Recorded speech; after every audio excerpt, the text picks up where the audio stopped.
আসসালামু আলাইকুম। BD news প্লাসের আজকের আন্তর্জাতিক ও বাংলাদেশ সংবাদের বিশেষ আয়োজনে আপনাদের স্বাগত। সাথে আছি আমি রুমা আক্তার। প্রথমে জানিয়ে দিব সংবাদ শিরোনাম। হরমুজ প্রণালীতে জাহাজ চলাচল ব্যাহত, বিশ্বজুড়ে জ্বালানি ও খাদ্য সংকট তীব্র হওয়ার আশঙ্কা। ইসরায়েলি হামলায় গাজায় মানবিক বিপর্যয়, ধ্বংসস্তূপের নিচে নিখোঁজ হাজারো মানুষ। জাতিসংঘের পার্বত্য চট্টগ্রাম শান্তি চুক্তির অগ্রগতি তুলে ধরল বাংলাদেশ, রোহিঙ্গা প্রত্যাবাসনে ঐক্যের আহ্বান। পেনসিলভেনিয়ায় 2 শিক্ষার্থী নিহতের ঘটনায় তোলপাড়, তদন্তে লোমহর্ষক তথ্য।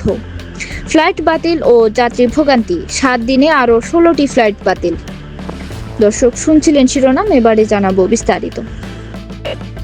ইরান ও ইসরায়েলের মধ্যকার সামরিক উত্তেজনা চরম আকার ধারণ করেছে।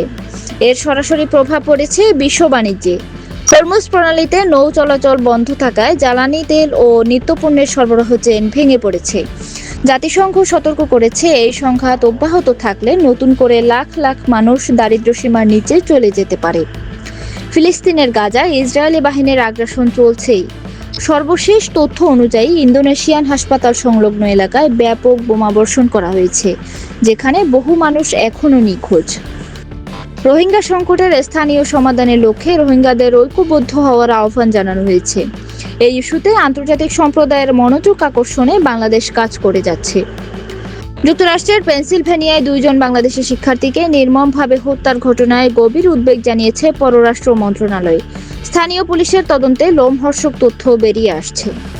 চট্টগ্রামের শাহ আমানত আন্তর্জাতিক বিমানবন্দরে গত 7 দিনে 16টি আন্তর্জাতিক ফ্লাইট বাতিল করা হয়েছে, যার ফলে যাত্রী ভোগান্তি চরমে পৌঁছেছে।